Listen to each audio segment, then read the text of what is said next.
Guys, I learned how to drive a forklift truck. Oh dear. Oh dear. Awesome. Yeah, I last week I went on a 3-day course and I passed my test and now I can drive a forklift. Okay, I've got one question so far. Obviously, I've never driven a forklift. I've never been near a forklift. Is it how easy it or how difficult is it? To actually drive it, like Yeah, it's or even the controls and everything. like to actually just drive it. It's easy. There's nothing. It's not that difficult, but that's not the point. It's you gotta learn like where your spatial awareness while you're on it and how you work the forks and uh, if you're like picking up a pallet where you need the forks to be in that and how the positioning and that's where it's more important. Okay. It's like actually driving a forklift. A car is more difficult, but that's not Yes. the point of learning how to drive a forklift. Yeah. Yes, I believe that when you fork, positioning is everything.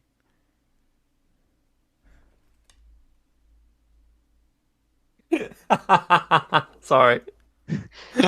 Delay reaction there. I didn't So, hear it. so Dan is now really good at positioning while forking. Right. Yeah. You trailed off, and then I was just like, "Wait, what did you say?" I have no idea.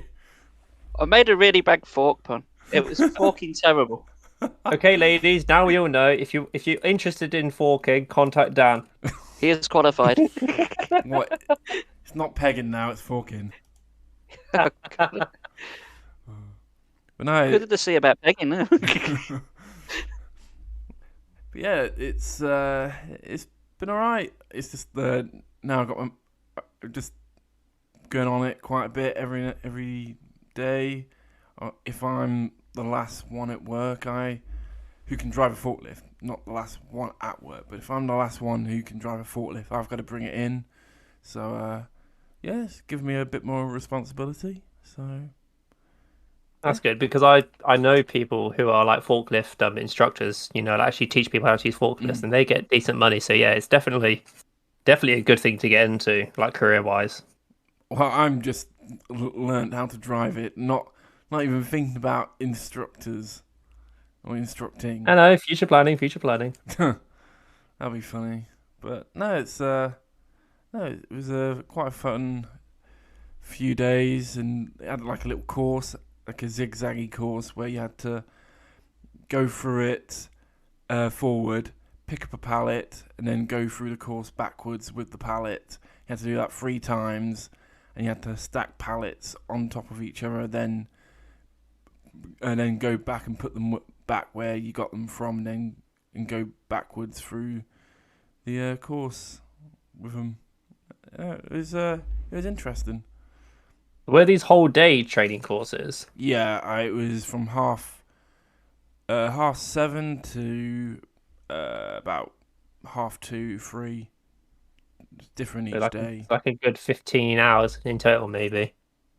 Yeah, At over the course least. of 3 days. Or maybe what, 15? I can't maths. 7 till 2. Yeah, It's 7 hours, not 5. yeah. I had to do a theory test and then a like practical test, just like when you learn to drive a car. Mm. So no, It's a long forking day then. yeah. See, whenever I've done sort of health and safety like courses and anything, like our health and safety instructor usually gives us like a load of horror stories about what happens if you don't do it properly. Did you get told any of those at your training? We had like videos. Or On people actually cocking up? Yeah, but some of them, you've probably seen on Facebook where you got like a guy who drives the forklift into the racking, and then all the racking in the warehouse falls down. Oh yeah. You've seen that, Oh, and yeah, I've then seen that. That guy truly forked up. there's a whole load. but then, That's the only joke I've got. I'm gonna milk it. Right? but then there's a really old German health and safety forklift video where I think it's on YouTube. I might actually put it in the description for this episode. But it's so over the top. It's actually it's so funny and ridiculous. Like, there's a guy who's walking and the forklift cuts his body in half, and it's so bad, but it's so funny. It's kind of ridiculous. It sounds like those old Japanese low budget videos or whatever. It's kind of like that. Yeah, like there's a bit where I think basically the guy kind of turns into a zombie because not literally a zombie, but his head gets cut off, and then it's just his body driving the forklift with no head, and then the forks go into a guy, impales him. It's kind of ridiculous, this video. I'm gonna have to find it and show you guys. It's so funny. Oh, you got so link bad. it. Like you say it's a German film, but the image I've got in my head at the minute is an old film about a German submarine called Das Boot, and now I'm just picturing this called Das Fork. The only other German-related advert I've seen. Have you seen the? It's not German as such, but it's an advert about communication skills. And it's basically a ship is calling out for search and rescue. It's like, help, please help. We're sinking. Then the call operator is like, hello, what are you thinking about? Oh, that one, yeah. Rather than like, what are you thinking about? We apologise to every single German viewer listener we have. I have just found it on YouTube, so I'll show you guys. I'll share it to you guys in a bit. So. Awesome. Oh, please do. I look forward to that. You'll get a good laugh. That will put you to bed with a smile on your face today. And they actually showed this at your training? No. They didn't show I was gonna say. No. I think a long time ago they used to show it. Maybe in the UK, I don't know, but no, they've not shown it for a long time. But forklift instructors know of this video. You know what? I'm gonna ask them now if they've actually seen the German video.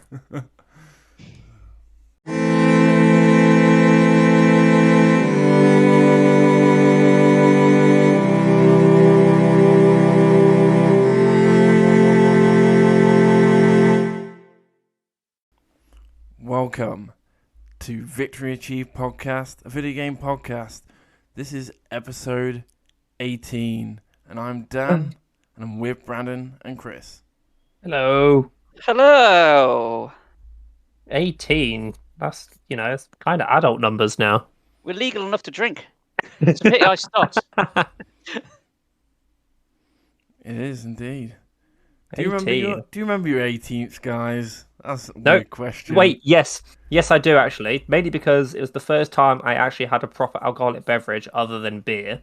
The only thing I remember is my friend was a little bit tipsy, and we was going on a walk around the lakes, and it was like, Brandon, that water looks like a really good idea, and he started walking towards it. I was like, that's not a good idea. Come back.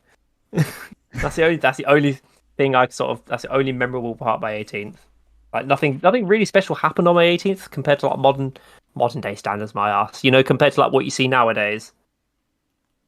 It makes me feel like a right boomer, but you know what I mean. Like lots of people have really spectacular 18th birthdays. Mine was just regular. You boomer. Mine were great. Go on, Chris. Guys, so my family went all out, and we hired a venue, we hired a band, and from what I remember, the band were a bit pants, but we had a good time anyway. My folks bought me and this is the cutting edge of technology. Remember at the time, a free CD disc changer, like big hi-fi. That was my 18th birthday present. It was great. Unfortunately, I got so drunk, and the music we were putting on the CDs, because they made some mixtapes, was really good. And I remember getting upset when I was so hammered, because the music they decided to turn off to put something else on for someone else, because they wanted different type of music on. I didn't have a go, but apparently I started crying because they turned off the music I was really enjoying. It was a really good time there. I remember, kind of remember coming back home and collapsing on the floor.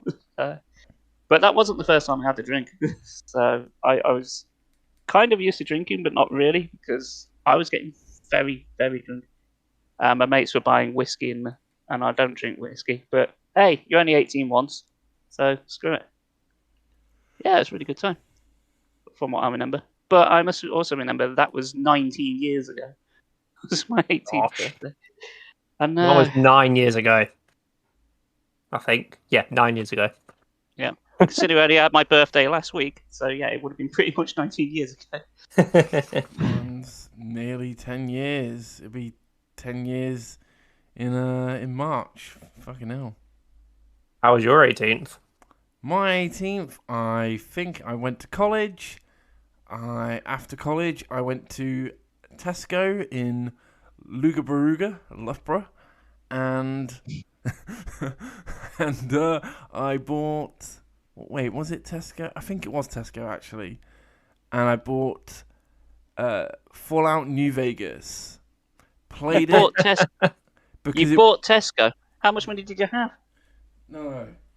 I went to Tesco and bought Fallout New Vegas because it was an 18 rated game, and I was like, well, now I'm 18, I'm going to buy some alcohol and a 18 rated game. So I did. Went home, played an hour of New Vegas, and I didn't touch it for months and months and months, maybe even a year. I have completed I have completed that game. It is great, but I had never played Fallout at that point. I had no idea what to expect. So I played it for an hour and I was like, whatever. You know what? Me and you have a very similar thing with Fallout New Vegas, because I bought that on launch day. Because I really love Fallout 3. And even though I bought it, I didn't actually play it for like 6 months. It just sat on the shelf because I was too busy playing other stuff at the time. So yeah, I can't believe I bought it. I went out my way to buy it on launch day and never fucking played the damn thing. Absolutely aged. I don't know why. It's such a good game. I've played it so many times. I've done like challenge runs on it. It's such a fun game. Well, should we get into some games, guys? Go for it. I'm going to be honest with you guys. I haven't played anything new. All I've played are the 4 games that have been on my rotation, which are Bloons Tower Defense, like always, RuneScape, Call of Duty Vanguard, and Pokemon Brilliant Diamond. They've just been on my rotation. There's not really anything much to say. The only new thing is I played a decent chunk of the Vanguard Zombies. It's alright. After a while, once you've cleared the map, it just becomes very samey. But it was a nice change from the multiplayer. But other than that, I haven't really got much to say. Still plodding through Brilliant Diamond. Haven't played it as much as I would like. And, well, the other two, you know my thoughts on them. So that's about all I have update-wise. But I'm planning to play a few things. I've just got a few things occurring at home, so it's just trying to find the time to sort that. Don't blame you. What about you, Chris? Well, like Dan, I haven't really played anything new. I'm finding less and less time to play games in my spare time because I do quite a bit of streaming, so that's the majority of my playtime. So, but I have finished, and I've had this game since launch. But since we're talking about it, the original Pokemon Pearl, I've never actually beaten it up until today. Yeah, really? I've had it. I've played it and got quite close, and just never actually finished it. From what I remember, I don't remember beating it before. Anyway. What about Diamond? Did you not? Did you ever have Diamond, or is it only just Pearl? No, just Pearl. Like, I didn't see the need to have like several copies of it. Like, I've got like several copies of like the first 3 generations. The main reason being is I kind of got offers on them. So weirdly enough, like the first gen, me and my mates played it, and my dad played Pokemon Fire Red, regular Red. So I've got both versions of that. Because of course I end up with everything game wise. I originally had Pokemon Silver, and then later on, we found a little game shop, not GameStop, that's American. That's the States. Yeah, too far away. And that would have been in Loughborough. Oh, sorry, Loviborough, or whatever the fuck you call it. Lugabaruga. Lugabaruga, that's it. I should know that. I've only lived near it for my entire life. No, there used to be a great little game shop there. Did, like cheap stuff. And one of the best offers I've ever had. And I think it was for £50, I want to say. We got a Game Boy Color with a carry case with Pokemon Gold and Abe's Odyssey on the Game Boy thrown in for like £50. And back in like pre-2000, that was really fucking a deal. That was a really good deal. Like, I don't even think we were in the market to buy any of those things. But we're just seeing it. It's like, hang on, you get this, and this for £50. Yeah, sure. Because we didn't have a Game Boy Color. We just had like the black and white one. So, and then ultimately I got Crystal. And then I've got 2 copies of Pokemon Sapphire and 1 copy of Pokemon Ruby. Because again, I bought Pokemon Sapphire on holiday, and I wasn't very well when I went on holiday. And Pokemon Sapphire hadn't come out at the time. I think you. But the place we were at were sort of selling them, even though they weren't technically out. So I got it anyway, and that was my holiday, just playing Sapphire.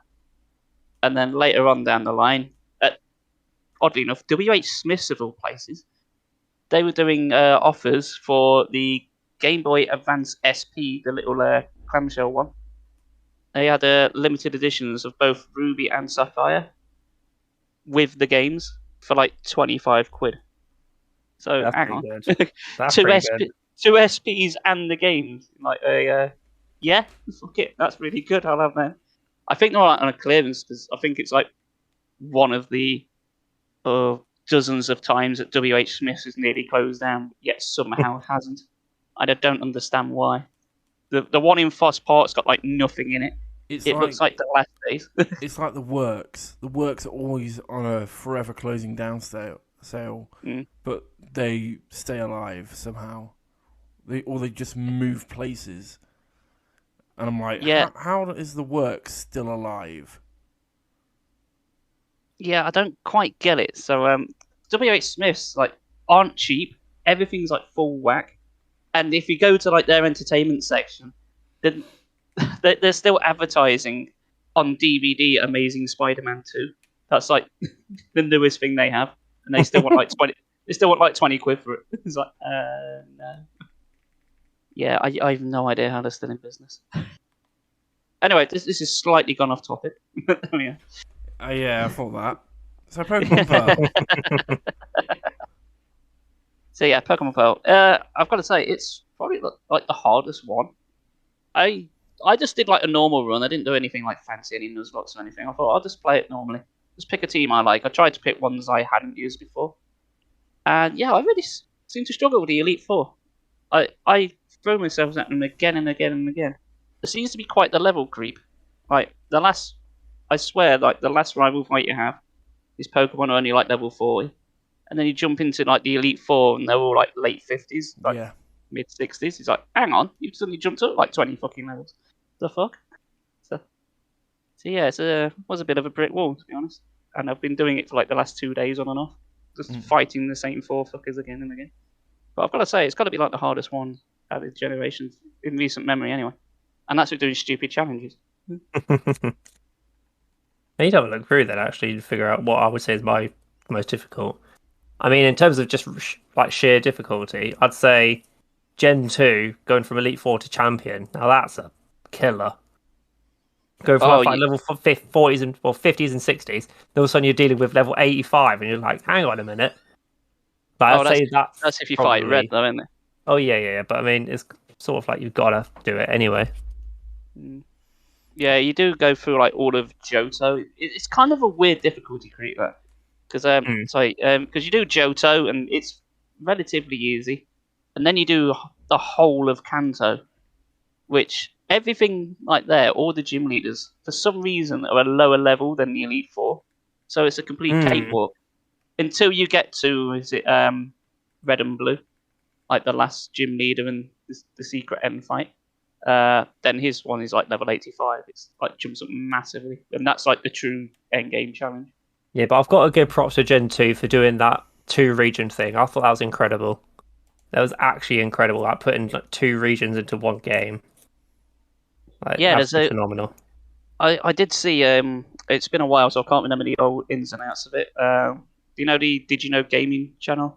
They did a whole bit on like Johto and like how it was a work of art in programming, how they managed to pull that off.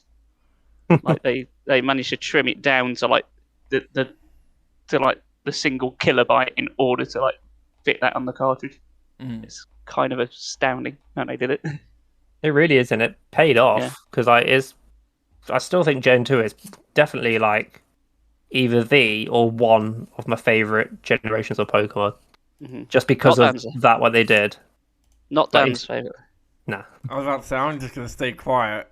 Like, you know how I feel. I like all the Pokemon games, but sadly, for me, one has to be the worst. One has to be the best. And Gen 2, sadly, is the best. You know me, I try and ignore nostalgia and be like, let's take that out and judge it on. So, yeah. But Gen 2 yeah, that's why I think Sun and Moon is shit. Sun and Moon, alright. I enjoyed them, but they're... Yeah. Ultra Sun and Ultra Moon are... no. I don't rate them. I think the story's is worse. I haven't played the Ultra ones. I've just played the original ones. What makes them so bad? There's a couple of reasons. One, there is a fight right near. You know how in Pokemon Pearl and a lot of the later Pokemon games, there's always like the legendary Pokemon fight. In Ultra Sun and Ultra Moon, that fight is like when you get to it, it suddenly goes up from where I was. My levels were about 50, and that Pokemon was like level 60, and it's like really, really fucking powerful, and you have to kill it. You cannot capture it until after this fight. So you have to. I kind of like that. Oh, yeah, but it can one-shot your entire team, just like that. Nice. See, that's the kind of challenge I want in a Pokemon game. So if you're doing a Nuzlocke, you're probably going to get unless you know, you're probably going to get absolutely battered right there and then. So I had to train for hours and hours just to beat this one fight because I could not beat it. That is literally right up my alley. Holy crap! I wanted Nuzlocke it. And then the other reason is the story. The was it Losers? Losers. Her direction in Ultra Sun and Ultra Moon, I did not like it at all. I was like, no, I hate what they've done. Like, I love the weird what they did with her in normal Sun and Moon, but in Ultra Sun and Moon, nah. Yeah, I like that bit in the late games Sun and Moon, where it suddenly turns into Stranger Things, right the fuck out of nowhere. It's like, what the fuck? Yeah. We're hitting upside down. What the hell's going on?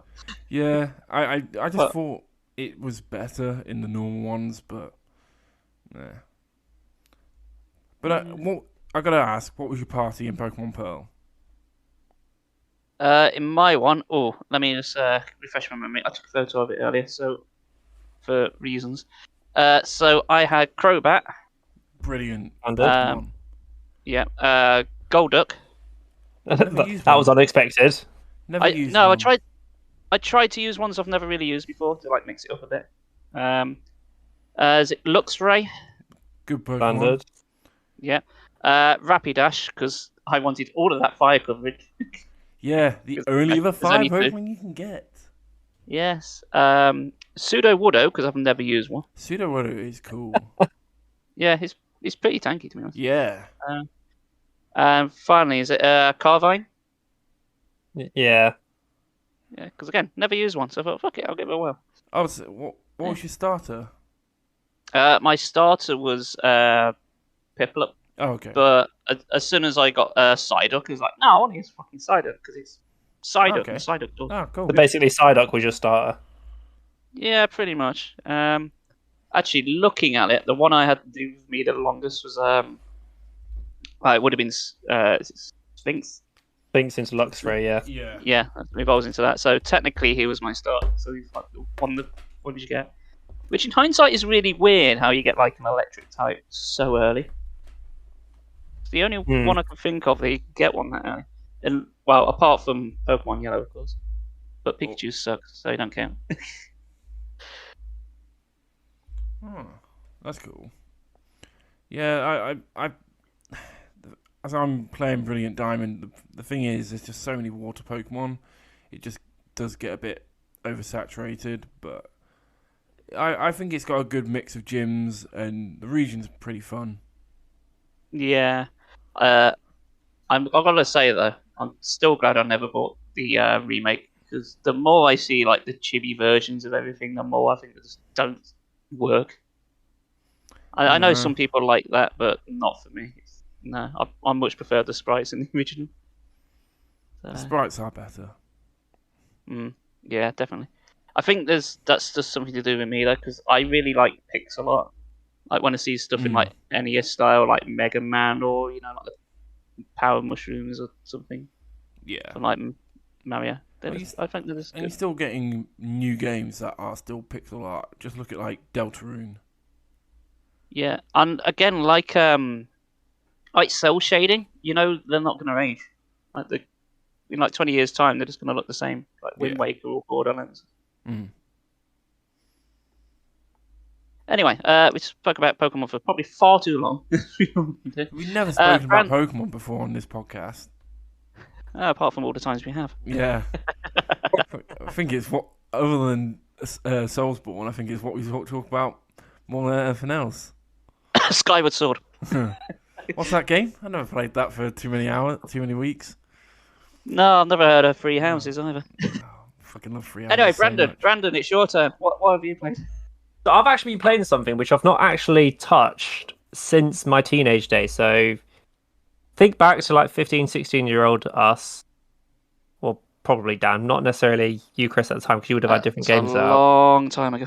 But like when Modern Warfare was out, it was also the time of, Halo 3. And I picked up the Halo Master Chief Collection. And so I've never played a first-person shooter on a PC. I've only recently gotten into PC gaming. I've always been like straight up console all the time. So I thought, okay, I'm going to be playing other first-person shooters like in the future. I can sort of guess it. So I thought, okay, if I can at least, I'll have a crack at Halo just to get used to, mouse and keyboard for a first-person shooter. So I started playing Halo Reach, and oh my god, I'm literally disabled when it comes to playing this game. Like I'm there trying to sprint, and then I'm reloading, but I dropped my gun. I'm like, I weren't meant to do that. Then I'm crouching. I've activated my ability. I'm just like, oh my god, all these buttons are everywhere. Because like on a handheld controller, the buttons just make everything so convenient. Have you not got like one to put into your PC? Oh, I do have a controller, but I just wanted to get used to mouse and keyboard. Oh, okay. Because in terms of precision for aiming, a mouse trumps controller. But the only thing which controller has over keyboard is sensitivity for movement. Because like you can't like gently press the W key to gently move forwards. It's either go or still. So that's probably the main advantage over controller, is you've got more sensitivity for moving. whereas PC has a lot more sensitivity over aiming. So yeah, it's actually been really fun playing Halo. I'm mainly doing it actually, so I can actually go over the Halo storyline, because obviously we've had. What's the newest Halo game that came out? What's it called again? Halo Infinite. Is it Halo Infinite? It's the new one. So I thought, okay, let's just sort of brush up on my Halo knowledge, because I've only ever played. So my Halo background is Halo 3, Halo Wars, Halo 3 ODST, half of Halo Reach, and then I think I completed Halo 4. So I don't actually have any knowledge of Halo CE or Halo 2. Well, so with Infinite, I think a lot of its story is tied to Halo Wars 2. Yeah, so I've not even played Halo Wars 2. I've never. So I'm probably going to go for a period like right now where I'm probably just going to go through the Halo games and just go through the story. Because one thing I've noticed, like especially when playing Halo Reach, I mean it's just a box standard like shooter, but they're not actually really giving you any story in it. Like you're just there, you're fighting the elites, you're fighting the grunts, you're fighting the brutes, but it's not really explained why. It's not explaining where are they from. It's just you're trying to shoot these aliens and they're out to get you. So it's kind of, I guess chronologically, it doesn't make sense, but obviously it'll probably make more sense as I get into Halo CE. So, because it'll probably explain like why we're actually fighting the Covenant. But yeah, it's been really good playing the first person shooter on a PC. Have you guys ever played it, like mouse keyboard for a first person shooter? Oh yeah, definitely. I know, like the man behind it has some troubled things, but Killing Floor is a game I absolutely love playing mouse and keyboard, and I've got a few games on Steam where like first person shooters, like System Shock is I don't know if I say first person shooter, but it is still a first person game. I keep meaning to play that and a few others, but yeah, there's quite a few decent ones on PC. But I think like for me, the one that sticks out the most is Killing Floor. I've just spent so many hours using mouse and keyboard playing that, and I always have a lot of fun on that one. Yeah, I used to play System Shock 2. Yeah. That's such a good game. I really love that game. Mm. I need to play it again. Yeah. But like first person shooter wise, I haven't really played an awful lot on PC. The ones I have played are like years old, so we're talking like Doom 3. Like Tom Clancy, I think it's Tom Clancy, like Soldier. But we're talking like 20 years ago now. Quite a while. Because all the like the newer ones are just playing console. I wanted to ask you, Brandon. You're on about the controller inputs. Have you tried using like stuff like the Xbox Elite controller? Because my mate Pete's got one, and I don't know how he uses it because there are like triggers everywhere, and even just like handling the thing, I was accidentally hitting buttons I didn't mean to. Now all I've got is the Xbox 360 controller for my PC, because that's what, when I was at uni, that's what I actually used to play Dark Souls. Because there was like no way in hell I was going to do mouse and keyboard for Dark Souls. Like no way.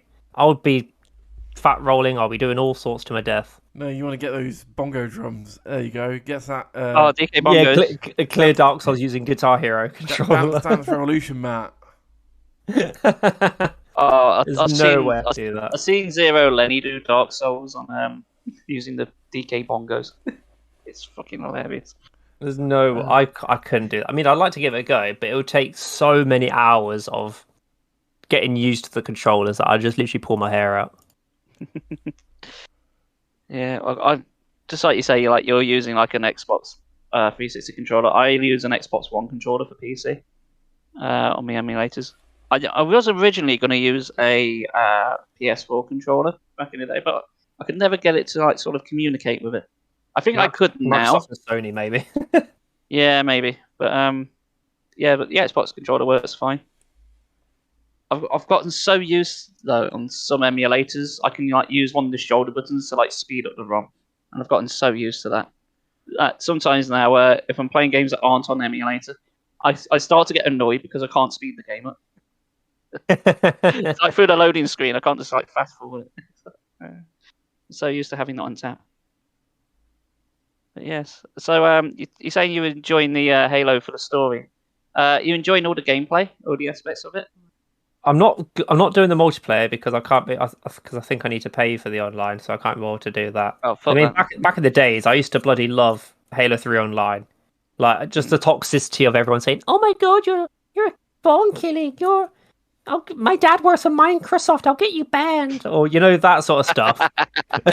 Like just those back in the day, or there's like you kill someone repeatedly on like free for all, and they just send you an inbox saying, "I'm gonna hack your account." Like that sort of mental abuse. I was like, oh, those were the days. And then obviously getting blamed for your teammates' problems. I think if you have a look online now, if you just like Google it, you'll be able to find like loads of screenshots of like messages that people sent people back in the day. Like, hello, I am from Microsoft. If you don't give me so much money, I will ban your account. That kind of shit. You give me 1,000 Microsoft points for a ban your account. Yeah. But that's all I've really been up to. Is I've been going through Halo Reach. I'm near the end of it at the moment. I don't know if I'll be bothered to do everything, like obviously collect all the skulls or anything. I mean, I think I remember off the top of my head where the skulls are on Halo 3. But obviously, it's nice because one thing I really do like about the Halo series are the Easter eggs in it.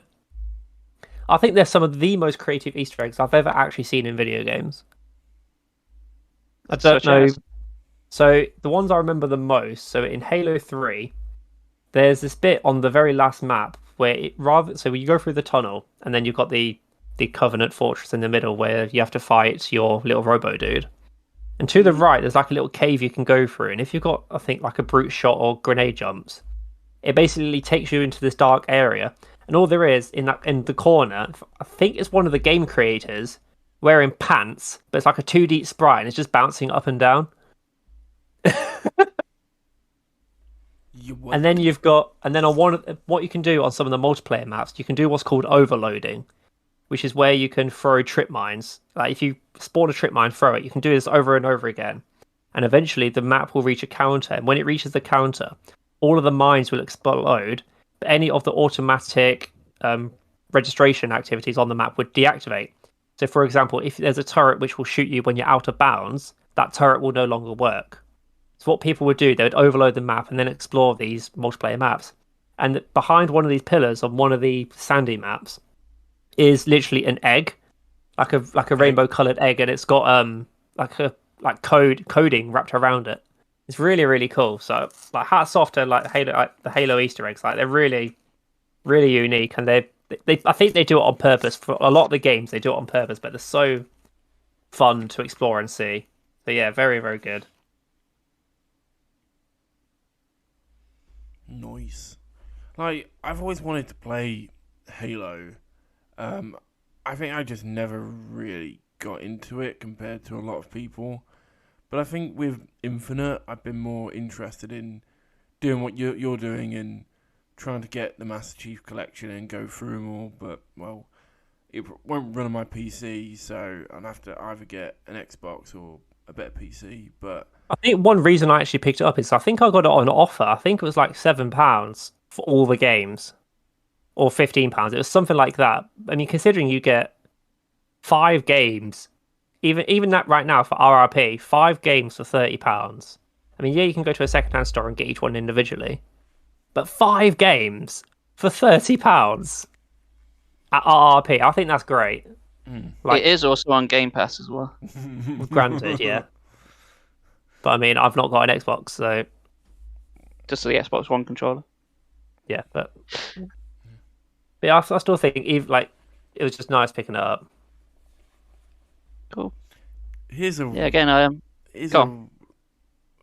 Go on, Chris.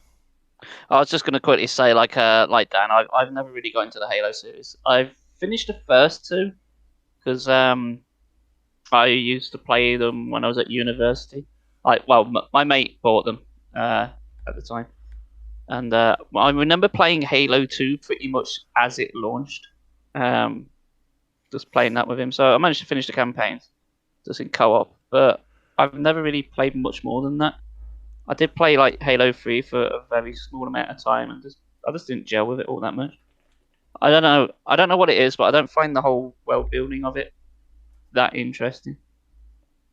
Yeah, the world building isn't great, but one thing I never actually noticed about the Halo series is like obviously I'm only through Halo Reach at the moment, but I've never actually paid attention to the soundtrack in Halo. It's actually pretty nasty. I love it. Like, I know there's a lot of choir singing. No, obviously the choir singing is very iconic, and once you hear that, oh, like I do get like a little bit of goosebumps. Admittedly, I really, really do. But I'm playing Halo Reach, and there'll be a part where I'm like basically in a wraith or in a ghost, and all of a sudden this like heavy metal starts playing, or this like upbeat rock, and I'm just like, I'm getting really like I'm playing it on my Corsair headphones. I'm just like, this is great. Like, because playing it through like a TV at home, like you don't appreciate the beats of the booms, like as well as what you do when you're wearing a pair of like beefy headphones. So I'm just like, just beeps and boops. Yeah. But you see what? Yeah, it's. I'm giving it more credit now than what I think I did when I used to play them back in the days. Mm. Yeah, because I listen to a lot of video game soundtracks, and I know you guys do as well. But Yeah. I think the concept is lost on my folks. Like when you say, "Oh, I've been listening to like this soundtrack," it's like, but video games don't have soundtracks; they just have like beeps and bloops. It's like an alien concept. Chris's parents, listen to the Nair soundtracks. Then you'll know. I don't know what a near is. No. No, I do think though, and I will say that if you're in the gym and want to get pumped, for God's sake, put on the Doom Eternal soundtrack. Oh, you'll be lifting tons before you know it. Or like just rip and tear from the original. Is it Doom 2016? Yeah. Lift and curl until it is done. Rip and tear, boys. Rip and tear. It's the same thing for like the Dynasty Warriors music. Like when I was studying for university, I'll just play some like Dynasty Warrior music, and I'm just like, I'm doing my coursework, but I feel like I need to start a war. It's like I'm there, and it's like the Lu Bu music starts playing. I'm like, yeah, I'm riding a big red horse, but I'm too busy doing my biochemistry exam. Lu Bu. Oh, it was so good. Yeah. So, Chris, you've played Monster Ranch 2. I did, yes. I picked to talk about Monster Rancher 2 for a bit because I haven't really played anything new. But I have played Monster Rancher 2, which is a game I've never ever played before. Which is from the. Can I ask what? First thing. Well, this is a question to both of you. Have you ever watched Monster Rancher? And 2, what made you decide to play Monster Rancher 2? I think I've seen gameplay of Slime Rancher, but not Monster Rancher. 2 very different things. Is it actually? I'm gonna have to Google this now. Well, Monster Rancher it really is an anime, and that's how I used to watch it as a kid. It was on like Saturday mornings, and I used to watch it. And I don't know. I didn't think I've never ever spoken about it with anyone. This is like the first time I'm ever speaking about Monster Rancher with another human being. Well, I'll tell you what, Dan. I've never watched the anime series, so if you want to take a minute now and splurge about it, go nuts. Hold on, I've just literally just Googled this, and literally the first image that comes up from what I see is a mixture of Monsters Inc., Pokemon, and Digimon all in one. I'm so confused. Pretty much. So, okay. That eyeball thing is clearly Mike Wazowski, but without arms and legs. It's on Amazon Prime. That's exactly what I said. That's what I said on the stream. It's like, oh, it's Mike Wazowski. Brandon, it's on Amazon Prime. At some point, I'm planning to watch it just to satisfy satisfy. Like, is this any good or is it not? I don't think it actually was very good, but I want to watch it just to be like, I need to know if it's actually good or not. Graphically, it looks quite appealing. Like seeing the game, like I'm seeing like an image in the bottom. It looks like from the DS game. Yeah. But what is Monster Rancher 2, Chris? Okay, so I don't know what the difference is between 1 and 2 because I have not played 1. But the reason I played Monster Rancher 2 is just because one of my regulars on chat suggested it and said it's one of their favourite games. So can I have a look and stream it for them? So I went, yeah, sure, I'll give it a go. Expecting it to be like Pokemon, And it is in a way. There's a lot more emphasis on like just training like the one creature at a time, and like how it works. From my limited experience, bear in mind I only played it for like 3 hours, so I didn't get like massively into it. But, yeah, you like it kind of works on like a 4-week calendar month, and you choose things to do for like every week. So, will you for like this week let your monster rest? Because every week it will tell you what the status of it is. I suppose a bit like a Tamagotchi. You remember those? Yeah. So say, oh, your monster's looking tired. So you're like, okay, we'll let it rest this week. And then if you're not doing that, if your monster's all right, then you can get it to train to increase its stats. So there's like 8 different training courses that can do, which will raise some stats and lower others. I think depending on your... I nearly went to say Pokemon. Depending on your monster, what stats it needs are like more important. They do have like some very similar things like special attack and like physical attack, so it does translate quite well if you do know some Pokemon stuff. There's like equivalents.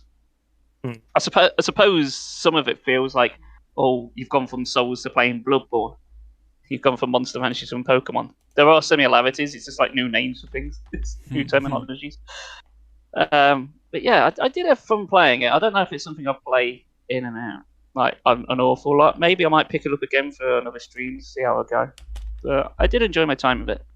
And how battles work in it is you don't like fight trainers or anything like you do in Pokemon. You have like tournaments on like certain weeks, and you sort of have to plan ahead.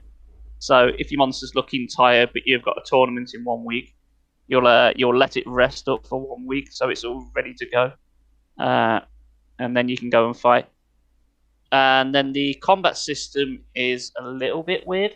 Everything's like done kind of like a tournament. So like you fight like every other monster in that tournament, and then depending on how many bouts you've won, declares like an overall winner, and then you sort of get ranked by the end of it, and whatever you've been ranked depends on how much money you win at the end and how much XP you get. So yeah, it's interesting, but I'll be lying to you if I said I fully got my head around the combat system. Your monster can learn several moves like Pokemon, but it's more based on like your distance between where you are. Like, so if you're up close, you can do like a sort of like melee sort of scratch attack. If you're a bit further away, you can like spin around, hit them with your tail, that kind of thing. But depending on how quick you can act and how far away you are and how powerful your attacks are, all depend on your stats. So I was like, I basically boiled down to my usual strategy of just smashing A and see what happens, and then look confused when things that I thought were going to happen don't happen. It does look very complicated when you first pick it up, because you just look at like this mess of, because there's like a bar going up and down, which like measures your distance, and then these different moves at the bottom, which you also have to like manually select. So if you're close, but you're selecting like a move that's like from more far away, you'll like fuck up your move. You'll like miss.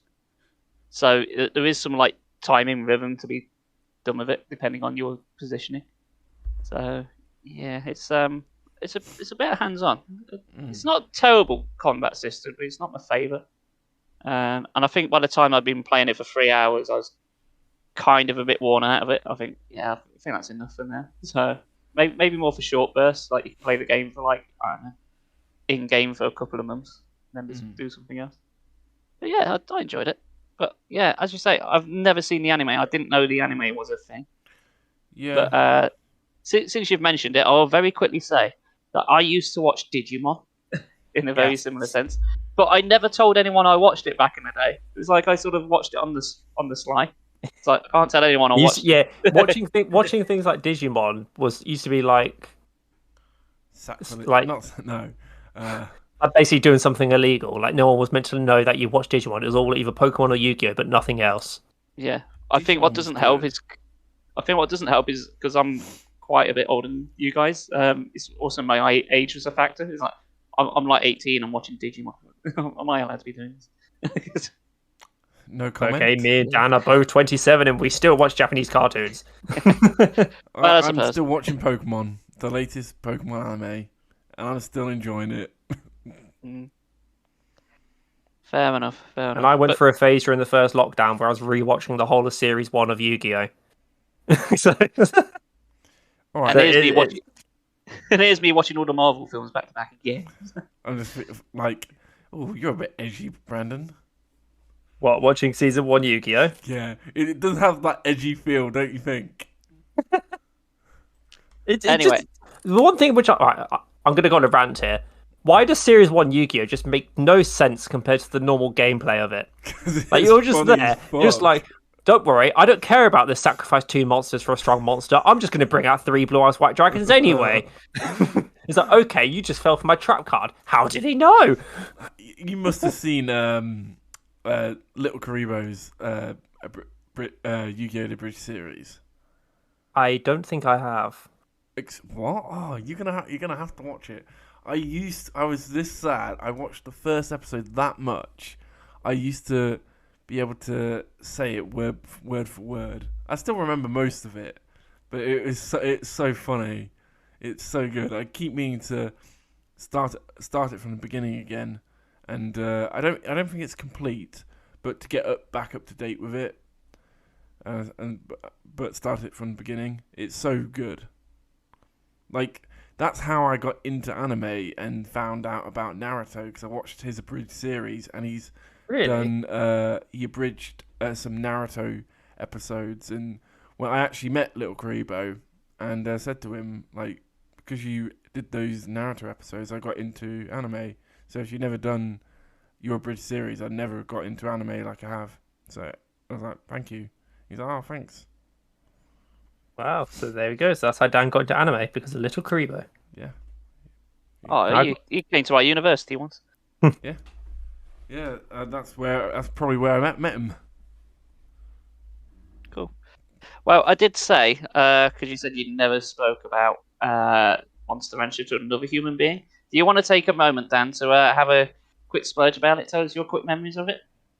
Not really. Like, I think I've gone over it. It was just an anime I watched on I think a Saturday morning, either before or after I went swimming, and I just, for a long time, I didn't know what it was called, and then I found it again, but I've never met anyone who's watched it as well. That's all. That's about it. I don't remember if it was good or not. I remember enjoying it, so it must have been good, but I don't know if it's good or not. I don't know. That's it. That's about it. I was going to say, this is going to be quite a bit of a U-turn, but it's something which me and Dan have been wanting to talk about on the topic of good or not. Oh, no. If anyone remembers, in the last episode, me and Dan said we're going to go and watch School Days to try and get some information on what is it and why is there so much of a controversial opinion about it. So 2 weeks ago, me and Dan, in all our wisdom, both of us have binged School Days. And I think both of us have very different opinions of them, but I think both of the opinions we have basically summarize the whole user base's opinions of School Days. Well, I'll very quickly get my opinion of School Days. What the fuck is School Days? Oh, do you want me to explain to you what School Days is? I think for myself and for the listeners out there, yes. Okay, so School Days is a very, very infamous psychological romance hentai anime. Well, I say hentai briefly because it's implied hentai, but basically the whole concept revolves around this character called Ito, who on his way to school saw this girl on a train, and in his school there is a legend where if you take a picture of the person you have a crush on, if you manage to keep the picture of them on your phone for a month without getting caught, you will forever be in love with this person and you'll have a happy relationship with them. Then we go to the next 2 episodes, and that whole concept is gone.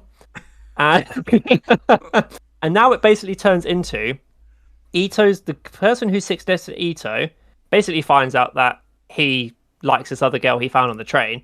And she's like, okay, let me help, act like Cupid and get you both together. And then, after about a few episodes, they try to hit it off. But said girl now starts to develop feelings for Ito and starts to become a little bit psychotic. And then Ito being right. I'm sorry I'm going to say this, but Ito being the absolute cunt he is, now basically turns into some sort of womanizer and basically wants to shag everyone in the school. And he does. Are you sure you're not explaining the plot to Sword Art Online? Because that sounds very simple. No.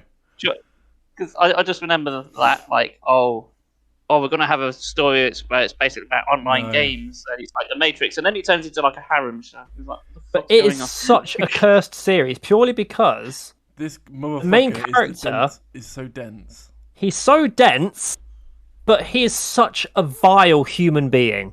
I have never hated any character from any TV series, any movie, any video game, any anime or manga.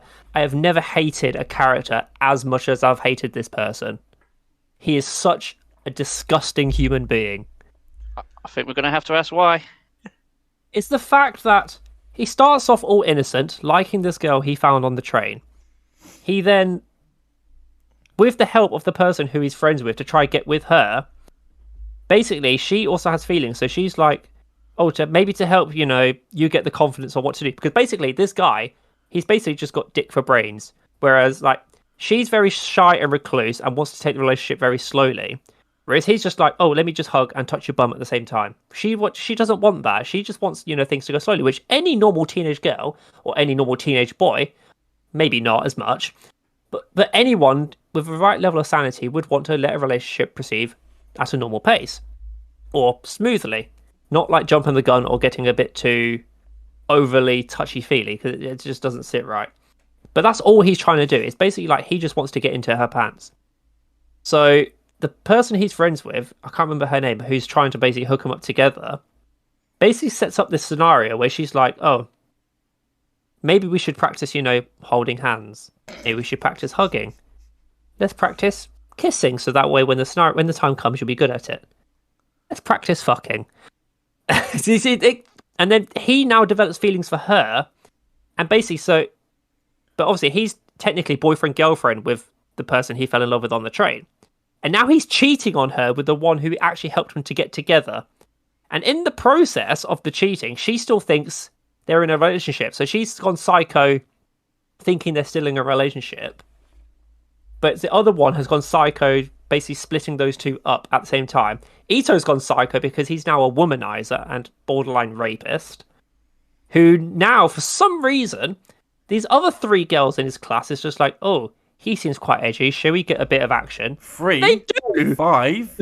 I don't care how many. I don't care how many it is. They've all got it. How? Like, it's just, no, 6. There's like 6 girls. He like basically. I forgot about Ringtails. The one with the loops on her hair. I forgot about her. Because he then, after the first girl, and he then fucks the girl he went to school, primary school with, or whatever it's called, and then childhood friend. Yeah, then it's the loop girl, and then he has then it's the girl who's moving away. And no, he doesn't actually sleep. Oh wait, he does, doesn't he? Yeah, he does. And then she just lays there and takes it. And then he has the threesome. Then it's the threesome. Right? So with this anime, because I was watching it on Crunchyroll, and I went on the first episode, the comment was I went on the comments, and it was like, you're just gonna get spoiled if you look at these comments. Do not read these comments until you finished the series. And I was like, all right, I'll read a couple more. And I saw, I didn't really see many spoilers, so I was like, all right. I think my favorite not my favorite spoiler. My favorite comment was, the girl who says she's leaving. Yeah. Right. Before she says she's leaving, she goes, I don't have much time. And it doesn't say in that episode why she doesn't have much time, but the top comment was, I thought she didn't have much time because I thought she had cancer. I wish she had cancer. Oh, for goodness sake. That's how much people hate the characters in this show, Chris. That they Honestly, wish these characters had cancer and would die. every single character in School Days is written in a way that it doesn't matter who you are, you're guaranteed to hate at least all of them. You know what? I think I'll stick with something more wholesome, like Devilman Crybaby. Oh, it started right, Dan. You have to agree. Episode 1 started off wholesome, didn't it? It started off like, oh, it's probably going to be like a cute little rom-com. He's trying to do this, like this legend of, I know, I've got this picture of a girl. I can't let anyone see it. And then all of a sudden, like 2 episodes in, oh my god, here it goes.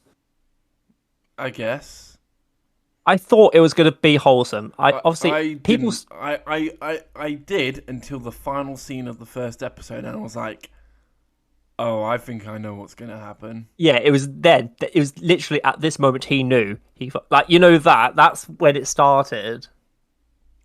And it just like escalates, and he's just this guy who's like, it's not my fault, it's everyone else's fault. I can do what I want. And he blames everyone. And there's a bit where the girl he sleeps with first, she then doesn't have her period. Oh my god, that made me feel so gross. And so it's then implied that she has his kid. And like she just like says it all over the school as well, and then all the other girls he slept with are like, oh, did we use protection? I thought we did. Oh. And then it just got crazier and crazier, and oh my gosh, it was just so disgusting. But at the end, right? Shall we spoil the ending or not, Dan? I mean, I don't fucking like. I don't want any. If you're like, yeah, why not? Okay, why not? So right. So, for the next few seconds, if you've not seen School Days, avoid this bit. If not, basically at the end, girl number 1 goes on a killing spree.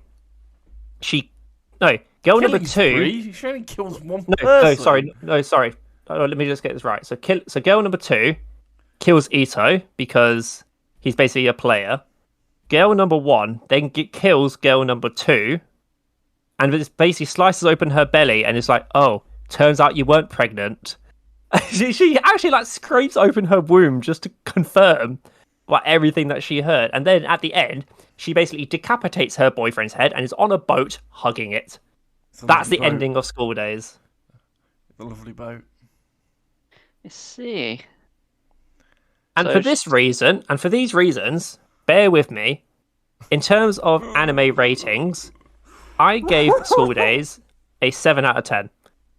In terms of my ratings, it's a good. Purely, right, so the reason why I say School Days is good is because in terms of being a psychological anime, it did rile up my emotions. It made me angry. It made me look back on what I was like as a teenager when I was at university, and how, sort of brought back, all the, probably the crappy moments you would have, and the disgusting thoughts you would have had as a teenager, thinking, how sort of narcissistic you could possibly be as a teenager. So it was quite a shocker like that. So that's the main reason I gave it a 7, or maybe like somewhere between a 6 and a 7, purely because of the emotions and the psychological aspects of it. In terms of story, it's a load of garbage, and actually anime quality, considering it came out at this, that time period. But yeah, I'd still say in terms of psychology, it's one of my favorite psychological animes. Dan, on the other hand, I gave it a 1 out of 10. I hated every character. I thought the story was terrible. I thought the dialogue was awful. I thought the animation was kind of bad, I'll be honest. I didn't think it looked that great. I think there were a number of It wasn't great. I got very confused when all of a sudden the blood was black. I was just like, it's censored. It's censored. Yeah, but it's not censored at the end though. Yeah, no, it is. No, it is, Brandon. On Crunchyroll, it's censored. It's black. But if you go on YouTube and watch it uncensored, it's red. I know it's kind of like Crunchyroll. I was gonna say that's really weird. It kind of is actually, but oh well. In some ways, like I'm kind of like the the last episode, for all its like what happens, it kind of gives everyone their just end. Yeah. But I'm not willing to go through that anime ever again. I am. I'll happily rewatch it after in a couple years' time. No, Brandon. No, don't do that to yourself. Honestly, I'll do it purely because of the psychological aspects. I do understand where you come from, and to a point, I do agree. But I think just so much of it is just so frustrating that I'm just Yes, nah. agreed. So much frustration. But even though I was watching it for the meme, I was watching it and I was still like, I want to watch the next episode because I want to know what happens. Yeah, same. Like, it does draw you in. You're just like, I know it's garbage, but I want to keep watching. It's weird. It really is weird. It did, though, have a good opening song. I was literally about to say, the opening is a banger. It's such a good opening. Like, the art, the choreography, and the song. It's freaking brilliant. But, I don't know. I just thought everything about it was just bad, to be honest. It was a very, very cursed anime. Very, very cursed. Yeah. But I guess on something that is not a bad anime, I watched something called Super Crooks. This is it is an anime, but it's not actually based on Japanese manga. It's based on a comic book series. Now, funny enough, probably not you, Brandon, actually. Chris, have you seen or heard of Jupiter's Legacy? I cannot say that I have. Okay, well, that's on Netflix. This is actually a spin-off of that. So, both of them are based on comic book series. You'll know the guy who wrote them. You'll be very familiar with him. Well, not him, but his work.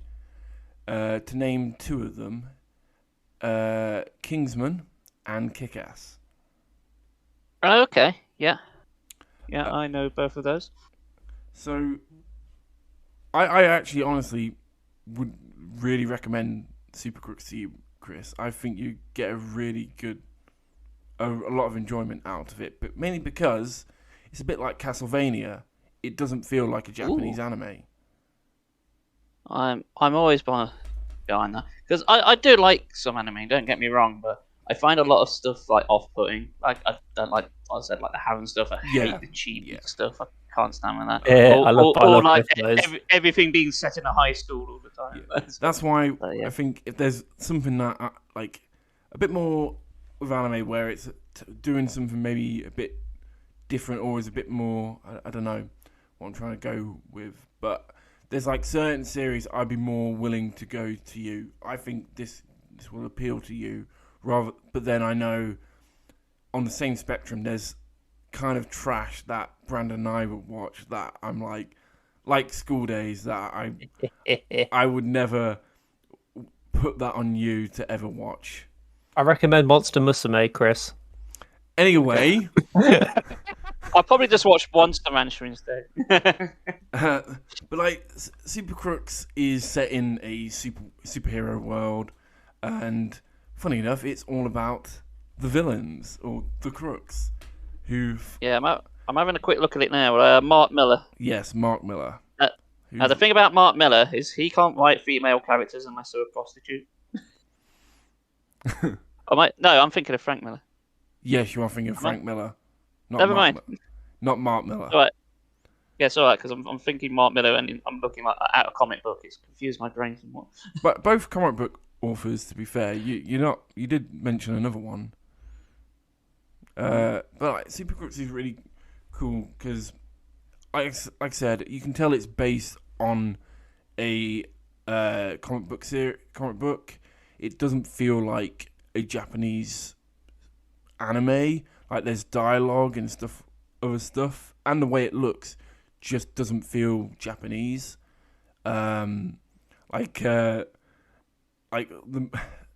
like the main character, he says when he's talking to his girlfriend, some of the dialogue is like, that is not what Japanese people would put in like their own anime. Like, I think he says like boner at one point, and can you imagine, Brandon, My Hero Academia and one of the fucking superheroes going boner? No, you can't.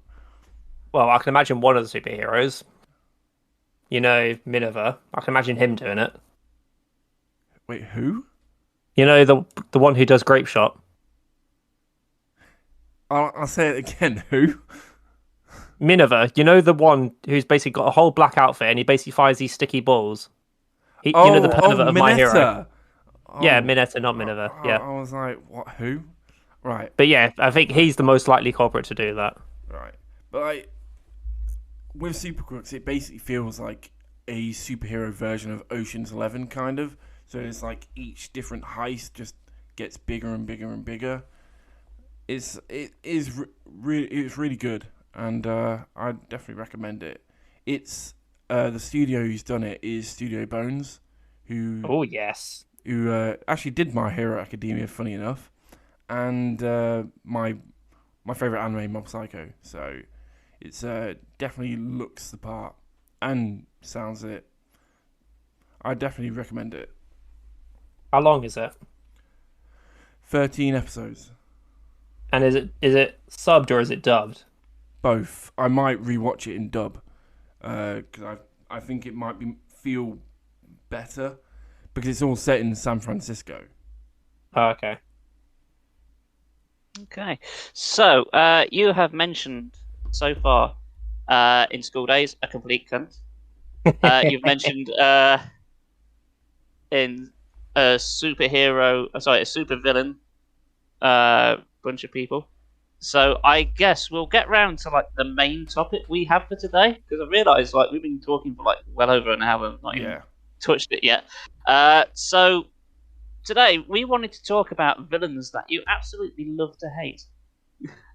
Kind of goes. So there's so many. I had to really sit down and have a brainstorm about it. It's like the ones that really stood out. So there's some obvious ones, like I suppose you could pick someone like Darth Vader or Thanos, but I think they're too obvious. So, to be honest, I wouldn't. Who wants to lead? Like, I wouldn't even say I don't hate them at all. I think they're great characters. I don't even hate them. Like, well, this is it though. But they're the villains, so you sort of characters which you just legitimately hate because they're so well written, and some of the actions they do is just vile. Like, you know what I mean? You know, like characters like Ramses and Joffrey from Game of Thrones. Like, they're just absolutely disgusting characters, but you can't help to be like, okay, they're quite well written, if you know what I mean. Mm-hmm. Or well portrayed in that media form. Oh yeah. So I've actually had a little bit of a think, and obviously most of mine are anime related because that's what I tend to watch the most. But I'm going to start off on a video game one. And so the one I'll probably start off with is from San Andreas. And it's probably Big Smoke, Ryder, and Officer Tenpenny. It's a combination of those three from that game series. You know how like they're there. They're obviously Tenpenny is just being against you the whole time, and he's constantly setting you up and basically trying to make you solve his problem. And then you've got Big Smoke and Ryder who you rejoin and they're like, oh, CJ, where you been, man? And they're like trying to get their homies together. It's all wholesome. And then they betray you. I'm just like, oh, come on. Like, I thought that was just disgusting that they did it for their own self-worth. But I thought, I honestly, I didn't even see it coming. So I hate them for that. Am I right in thinking that one of those cases you mentioned is voiced by Samuel L. Jackson? Is it Tenpenny? I want to say it is, because I don't really know an awful lot about the Grand Theft Auto ones, but those names you just mentioned, I do ring a bell, and I'm very sure Sam Jackson voices one of them. Yeah, I think if any one of those three I mentioned, it might be Tenpenny. Mm-hmm. But yeah, I think in terms of video games, I think they're probably the characters I hate the most for what they did. I can't think of many video game characters who I necessarily hate as such. All right. I wouldn't So say it's not. Are we saying we hate him? It's like a weird grey area. Do we hate him or do we like him? I say we Well, love this to is hate it. him. yes, like that's like the best way to phrase it, isn't it? It's more Like like I hate you this find them character. you find them entertaining, but but for the wrong reasons, I guess. Yeah, I suppose a bit like School Days. yeah. Like the main character from School Days. Like he's an absolute arsehole, but yeah, I can't even say I like him because I don't. Fucking hate him so much. Such a dick. Right. Well, I've got one which I think a lot of people might get behind, but I want to see what Dan has to say first. I really struggled for a video game one. I thought of an anime and a TV show, and I really struggled for a gaming one. I was looking at my games and I was like, there must be one. And then one's literally just popped into my head, and I just realised I actually don't own this game anymore, so that's why I couldn't look on my shelves and try and find it. I don't know. No, I feel like both of you played this game. So, Call of Duty, Modern Warfare 2. Oh, you're on about General Shepard. Yes, he was also one on my list as well. Spoilers. He was on my list as well. Yeah, General Shepard was on my list because I was literally before we did the recording, I watched a YouTube video for inspiration. I was like, "Oh yeah, I'll never forgive you, General Shepard. Fuck you, General Shepard. I'll never forgive you." Now, an interesting thing with General Shepards is it's one of the rarer cases you actually get to play as them for a bit. Yeah, kind of forgot about that. Yeah, because you swap around between characters throughout the campaigns. Yeah. I've played Modern Warfare games for a very, very long time. I remember that being the case. So it's a bit weird that someone you play as trying to do the right thing ends up being like the big bad in the second game. I mean, I've got to give Call of Duty, like Modern Warfare 2, credit where it's due. I think it's the only COD game where I remember part of the story. And it's mainly because, obviously, remember No Russians and General Shepard. Like, and the third one as well. I really like the ending to the third one. That last mission is fantastic. Oh, yeah, it's good. Yeah. Anyone else you hate? Whoa. Hmm? Go on, Chris. Go on then. Since we're talking about game ones, I think you might get behind me on this one, but I think it's fairly obvious. But I'm going to go with Handsome Jack from Borderlands 2 in the pre-sequel. He is despicable. He thinks he's the hero, and he's really not. He's responsible for so much death. But he's got an ego, but he's so sort of entertaining and charming at the same time. And funny as well. It's the bit where he... Well, we're going full into spoilers. Like, where he kills Roland. It's that moment that you're like, no. You're like... You act as it like Lilith, and where she's just like screaming no. Even you're like, no, I didn't want this character to die. And like they tried to do a similar thing in Borderlands 3, but it was so predictable. It was like, yeah, this is absolute wet fart in Borderlands 3. Yeah, to be honest, Borderlands 3 had a real tough time, like because you had such a good villain in the second one. He made that game. Oh, yeah. And trying to top that is like, fuck me, you're not going to do it. No. So, no. And the villains weren't great. To be honest, I didn't think the villains in 3 were too bad. I kind of like the angle they went with, but after Handsome Jack, I was just like, no, can you bring him back or something? Can you answer the plot hole of like all the new use stations? Like, how come you get like brought back to life, but Handsome Jack doesn't? Like, you could just address that. He's the fucking like head of Hyperion. And they're doing the new use stations. He should just come back to life again. That'd be great. But yeah, for me, Handsome Jack, game wise, absolutely love that character. I don't know if they're doing anything with the film because I've not heard jack shit on that for ages. But I tell you, if they don't put Bruce Campbell in as Handsome Jack, then they may as well just give up. Go home and start again. Well, do you know who's playing Roland? You know what? I've not looked for absolutely ages. Is it Kevin Nash? You're half right. Kevin Hart. Kevin Hart, that's it. That's what I'm thinking of. Kevin Nash is a wrestler who plays... Yes. I was like, that's a bit of a career change. All right. I'll tell you what, very, very quickly, because I've seen a video on it the other day, and that's why I got the word Kevin Nash in my head. So... he's also a villain in the film The Punisher, the old Thomas Jane one from 2004, I don't know if 2006. that's one I've watched or One of not. those. Yeah. Well, it's very good. I really like that film. But anyway, he plays a character in it called the Russian. And him and Thomas Jane, the actor, have a fight scene about 3/4 of the way through the movie, Oh, and it's really good. But a great thing about it is it's pretty much done for real. There's bits where Kevin Nash throws Thomas Jane for a wall, and he really goes for it. But they consider that even because on set, Thomas Jane accidentally stabbed Kevin Nash with like a real hard blunt blade. But because Kevin Nash is a massive walking tank, he didn't even realise he got stabbed in the shoulder.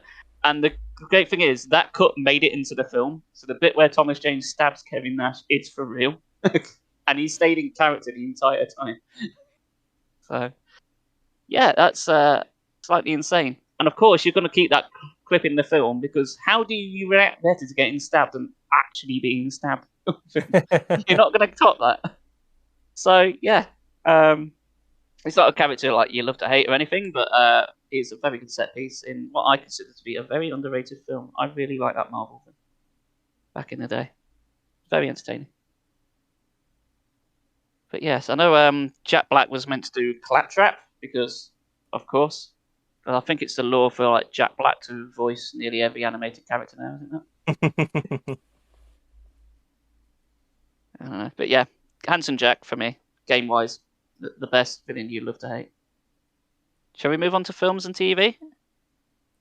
That's the one I struggled with the most, I'd say, is films and TV. Obviously, I've mentioned Joffrey and Ramses, because just everything they did. Yeah, that was kind of what I was going to really say. Unless you count Walter White, realistically, you know. Yeah.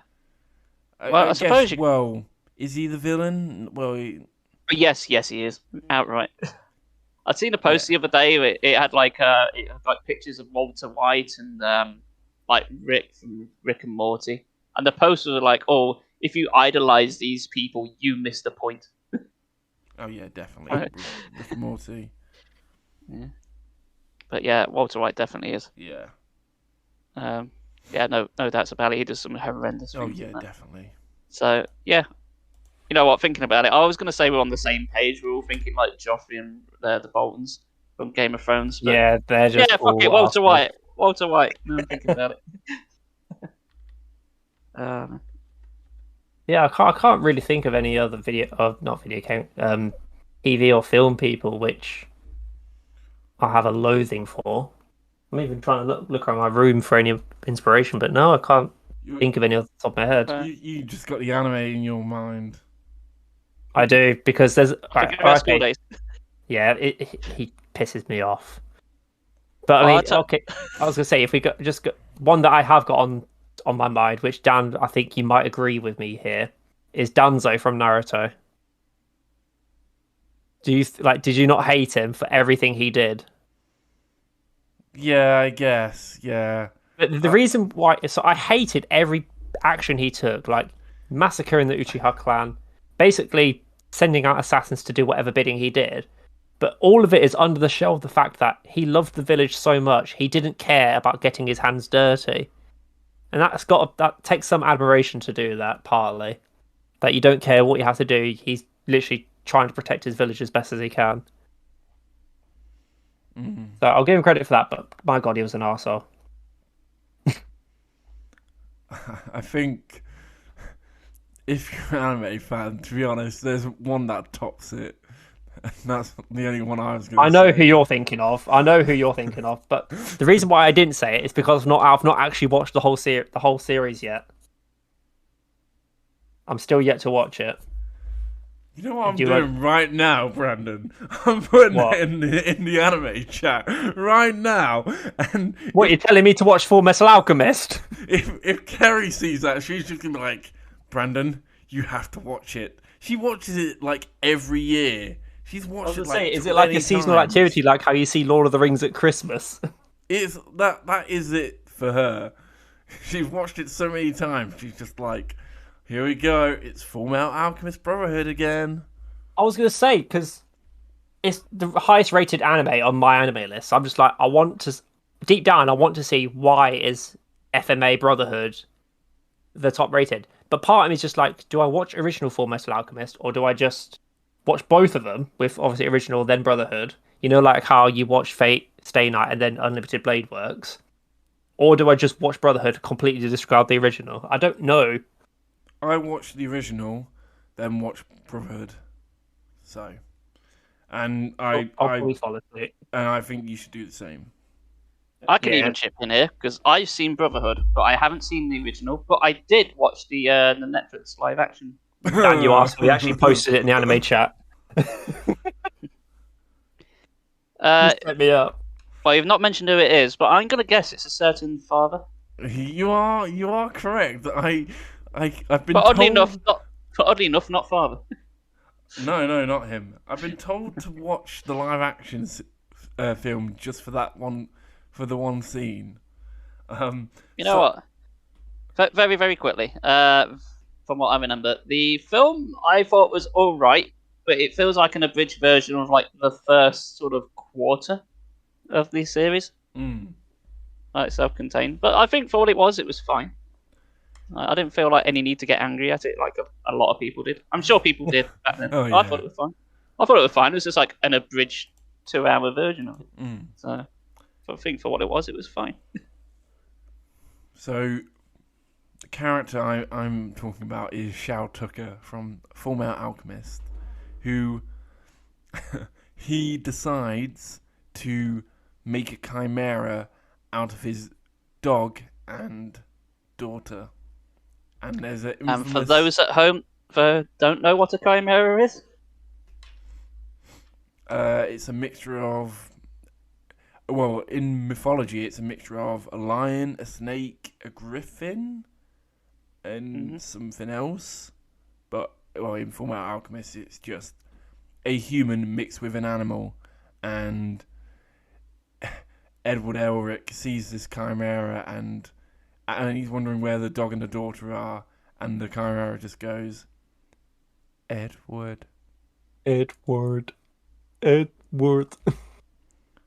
It's such a renowned, like a legendary scene. Yeah. Although, just slightly off topic, a real-life chimera is two species of animal who have intermixed, and they no longer have reproductive capabilities. Just saying. Well, sort of, because you can also get chimeric bacteria, but never mind, moving on. Right. Anything else? I think the only other ones I was going to mention was like Ramsay Bolton. So there's not... Just to see who else I've got on my list. I'm pretty much exhausted. I do have another one, and that's Multi from Rising of the Shield Hero. Oh, who's that character again? Is that so Multi is the one where she starts off saying, "Okay, we need to support the Shield Hero. We need to do everything we can to support him." And then all of a sudden, well, not even all of a sudden, just straight away, she's like, "Yeah, I'm just going to blame you for everything. We can get you fired away. We're going to lock you up." She's such a bitch. Oh, fuck that bitch. Well, we actually get to see her on our anime screens, on our anime sites this year, because season 2 is this year. Yeah, I'm really looking forward to that. But I'm probably going to rewatch season 1 because it's been actually quite a while since season 1 to season 2. So I might just get myself. But obviously, oh come on, I want to see Raph Tyler again. I need to simp for Raph Tyler again. No. Right, Chris, you've got another one. I know you do. Okay, yes. So I was thinking more along the lines of film, but I suppose it will also count for comic books and series as well. So I wanted to go with something slightly less obvious, but so this character, you can see why he does what he does. It's quite easy to see where he's coming from, but he still does some really horrendous things. And he does have quite the following. So I will just tell you that the character I'm thinking of, it's from a certain franchise called X-Men, and that person is Magneto. I'm thinking of. Why Magneto? Like, obviously, I know nothing about X-Men. I don't even know what he's done. I literally thought you were going to say someone completely different. But anyway, No, I wanted to keep it less obvious. So fully in the universe of X-Men, obviously mutants exist, and basically the whole thing is a metaphor for racism. Humans don't like mutants being around; they feel unsafe around them. They don't like them. And Magneto, being Jewish from a World War II prisoner of war camp, and being a mutant as well, kind of fits both categories. And you do feel sorry for him, and you feel like his way of thinking. He basically just wants mutants to be accepted, but also has it in for humanity at the same time. So this is why a lot of mutants side with him, because they think, yeah, he's right. But there are a lot of parallels to like real life dictators, who I don't really want to talk about on there. But he is a very well written villain, and he does make some strong arguments. If you watch the film, like Ian McKellen's portrayal of him is fantastic. Michael Fassbender's portrayal of him is pretty good as well. So if you know the films, and obviously a lot of people know X-Men, we'll probably get behind that. He's a very well written villain. Yeah, he does have some strong arguments, and sometimes when he makes points of views from his perspective, you like understand why he thinks the way he does. He just doesn't execute them very well. So yeah, so that would be my pick. Yeah, I really wouldn't have ever thought of that as someone, because like I said, I've not watched. It's only been recently that I've watched bloody Marvel series, so X-Men's gonna be another adventure for another year. Yeah, well, I rewatched them all a couple of months back, and they're not as bad as I remember. I think I did speak about this on a podcast a few months back. I don't think so. Yeah. I don't think we've spoken about X-Men before. I think it was just very briefly. Maybe. I can't remember. I've been to bed since then. Fair enough. I'll tell you what, Dan, for you, a real life villain that you love to hate. Lasagna. It keeps trying to kill you, but you can't give up on it. Kind of on that note, right. So, yesterday I actually went down to London, and on the way back, went with my mum, and we were like, "Oh, we need to get some food, so we'll go to Tesco on the way home."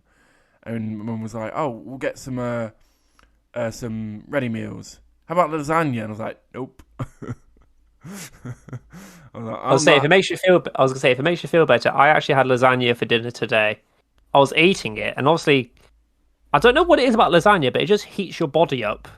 So like the lasagna itself wasn't that hot, but I was eating it, and then all of a sudden I stood up and I was just like, I'm sweating so much.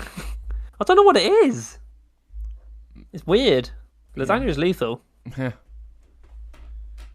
Well, there's some villains that we all love to hate, but what about a series that I know that Chris loves, but I hope maybe he doesn't hate what he's watched. I have no idea actually, but you've watched the latest Resident Evil film. I have, yes. I have no idea what you think about this. He's been so silent, except I've seen it. So, obviously, I'm a huge fan of Resident Evil. I know it like inside out, like the back of my hand. And I know one of our fantastic listeners a little while ago wanted us to discuss this film, but none of us got round to it. But I went out of my way to go and see it, and by that I meant I went onto a totally legitimate website to go and watch it. Oh, okay. So yeah, it's Amazon Prime or Netflix. You know those ones. Anyway. Oh yeah. Of course. Yeah. Yes. It might not be spelt the same, or exactly one of those. Netflix. Yes. Blamazon. Yeah. Yeah. So I was very hesitant to go and watch it because I know the Resident Evil film franchise does not have the best history. Especially after that Netflix series that we completely forgot we watched. It was that bad. So, yeah, my thoughts going in is like, this is going to suck. I know it's going to suck. They're going to ruin it. But to my surprise, I thought it was all right. I thought it was all right. Oh, okay. Although I do have some mixed feelings on it. Well, you know. I'll go with the pros. The film's like only about an hour 50 or so. 15. Hour 50. Sorry. Oh, hour 50. Nearly under 2 hours. So Okay. and they do cram a lot in. It's kind of like the first and second games, sort of like abridged, like taking place at like the same time. That's what I. That's what I got told. Yeah, it's they take a lot of characters from the games, like pretty much a large majority of them, and they sort of like meet, and then they like have like two separate scenarios. One lot's gone to the Spencer mansion, the other lot's like at the police station. Like so they kind of combine the first two films, I guess. But the set pieces are really good. It's well shot. It's well acted. I can't say anything bad about that. There's some cheesy dialogue. I did groan once, where the character of Jill Valentine mentions a sandwich, and I did audibly go, for fuck," out loud. So yeah, it was good. I did enjoy it, apart from a few minor niggles. And this is where it might get a bit weird. I think you might prefer this film more if you don't know all the characters from Resident Evil, because they take some liberties with some of the characters. For example, there's a bit where Chris and Claire Redfield, the characters of them, are having a discussion, and Claire Redfield breaks into like the house, and they make 3 references to her unlocking. And I was thinking, hang on, Claire Redfield, are you trying to make a massive unlocking joke? But that's Jill Valentine. That's the wrong character. I get what you mean. I don't know if that was meant to be deliberate. And I thought for one-off line, I might let it slide, but they mention it like 3 times. It's like, hang on, no, you're really trying to hammer this home, aren't you? It's like, I'm it's the wrong one. literally looking at the cast, and already there's quite a few people I recognise. Because you got Robbie Amell, he was in Arrow in Flash as Firestorm, and the guy who plays Leon Kennedy, he does not look like what Leon Kennedy looks like in the right. Okay, it's funny you should mention. It's funny you should mention that, because that was my one biggest critique. When he first showed up on the screen, like in his sort of like uniform, I thought, oh, that's Carlos from Resident Evil 3. And I went, no, it's Leon. It's like, that's not fucking Leon. What the fuck's that? The rest of the cast is pretty much fine. The same actress who plays Ghost from Ant-Man 2 plays Jill Valentine. And I'll say everyone acts fine, but again, I don't buy her as Jill Valentine.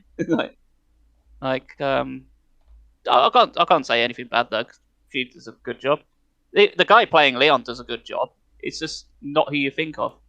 So if you think of Leon normally, you think of like some guy with like a curtains haircut from the 90s, like some kind of white boy band, like Poison or something. You don't think of Hispanic actors. It just doesn't look like him. Like it's like they've gone out the way to not cast him like at all. But the guy still acts fine. I thought the effects looked good for the most part. Okay, it's clearly CGI, but I don't want to ruin it too much. But one of the big, if you know anything about Resident Evil, one of the big bads, I've mentioned police station. So they're basically William Birkin's like the big bad, but that's like established like from the very beginning of the film, because they do like the whole Sherry Birkin thing as well. So it's kind of weird. Like it really is like the second film, but they tacked on the mansion bit onto it as well. But you can tell even in the early moments that somebody had seen the Resident Evil 2 remake. Like the opening skit is basically the truck scene from the beginning of the remake. They even have like a shot of a burger being eaten. It's like the same. It's like, why do you put some emphasis on the burger? But I don't know why I'm thinking about burgers. Maybe I'm just hungry. But no, honestly, I went in expecting to hate it. and I didn't. Apart from a few character niggles, I thought it was fine for an action film. I do surprisingly recommend it. How would It's you a hell of compare a it? Let's say, how would you compare it to like the other Resident Evil films? Because you said that they haven't really got a good track history. no. So with the original Anderson films, I enjoyed like the first three. But I know hand on heart they're not brilliant, and I'd probably say this one does actually surpass it.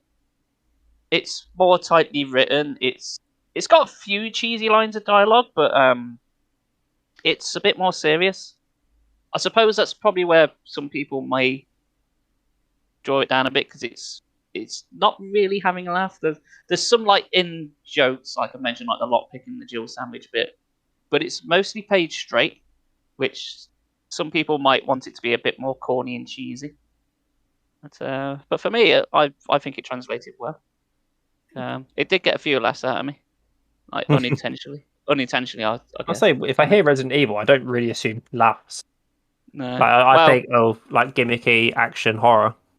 look, you need to listen to some of the voice acting from the original games. I don't know how anyone can find it scary. Like, so I very recently, like just a couple of days ago, finished the original Resident Evil 3 on stream. And if you know how that game ends, spoilers, but come on, it's years old. They like nuke Raccoon City, like a hellish fireball, and yet the song over the end credits is like some slow piano music that sounds like it belongs in like a romantic comedy. It's like ding ding ding ding ding. Oh, by the way, hundreds of thousands of people died in a hellish fireball. So. but yeah, it's like, what the fuck is this soundtrack doing? This isn't a horror game.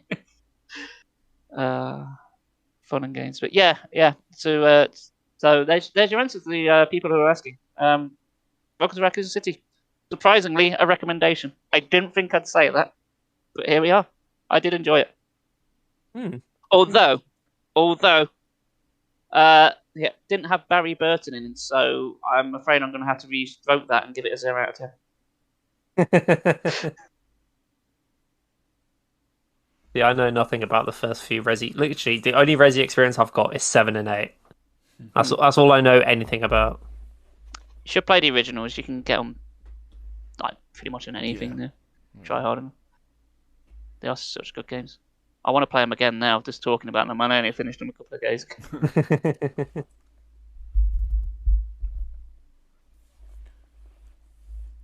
Well, so I have caught up to date with Book of Boba Fett. I don't know if you have, Chris. I was just about to say that before I to cut each other off, as we often do. Yeah. I think we should point out to people at home that we are not sharing the same space. We never have.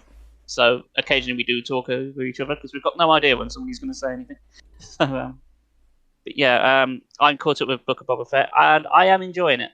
I think it's picked up a little bit, but there's still 3 episodes to go at time of recording. So at least I'm assuming there's going to be 6 episodes. I've got absolutely no idea, but we've had 3 episodes so far. Although I have enjoyed, you've probably seen it, the current meme going around of there's a certain shot where a character's driving a car, and they said, "Oh, it's very nice of them," like oh yeah, show an arse driving. How it's shot, it really does look like a bottom driving the car. Yeah, seen that. Say again. I've not seen the meme. I shall very quickly find it for you and put it in the Discord while we're chatting. I'll be honest, like, I found episode 1 and 3 kind of similar on how I feel about them, but episode 2, I love. I got into bed, put it on, and I loved episode 2. I enjoyed it so much. That's the episode that's like about an hour long, and it was just so good. The majority of it was basically one giant flashback, and it was so good. Yeah, that's pretty much all episode 2 wasn't it? The whole thing was like flashback. It's like started off with new content for like 2 minutes, and then completely went into a flashback for the entire episode in one cut back, didn't it? No. I was a little bit iffy on episode 3. I don't know. There's something about it. I don't know. I did enjoy it, but I wasn't. I don't know. There was something about it I wasn't too sure about, but I'm hoping it just keeps on going up. So I think maybe episode 2 was that good, and maybe episode 3 didn't live up to how good episode 2 was. Maybe that might be what it was, but I don't know. I'll tell you what episode 3 did give us, and that is the gift that is Danny Trejo. Yeah, I was like, I acted like the fucking Wolf of Wall Street meme where I was Leonardo DiCaprio, just like, whoa, it's Danny Trejo. Yeah, and there is one other thing. I'm sure there is in like the extended universe, but I don't know all that much about it. But for me, it's the first time I've actually seen an evil Wookiee in this series. Come on, Wookiees have always like been manhandling things, but it's nice to see one that's like actually a villain. It's like, oh, because they're actually quite intimidating once you scar them up a bit. And yeah, so I thought that was cool. But I want to see how it goes. I'm liking the sort of concept about it, where he's just like the bounty hunter, and he's slowly just like getting a name for himself.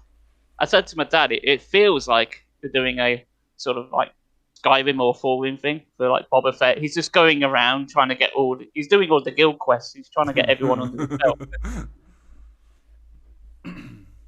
So trying to get the crime syndicate going. I'm kind of liking that idea. Yeah, I hope it keeps going well. I think I loved episode 2 so much that I think episode 3 felt a bit disappointing because episode 2 was just that good. Well, I fully enjoyed the third one. The third one's probably my favourite one so far. Because when we did this last podcast, all we really said about the first episode is it was fine. There wasn't really much to say. It just like sort of established how we got back, but there wasn't really a lot to it. It's basically just like an introduction. Here's Boba Fett. He's Boba Fett, you know. Oh look, he's got a jetpack. Way.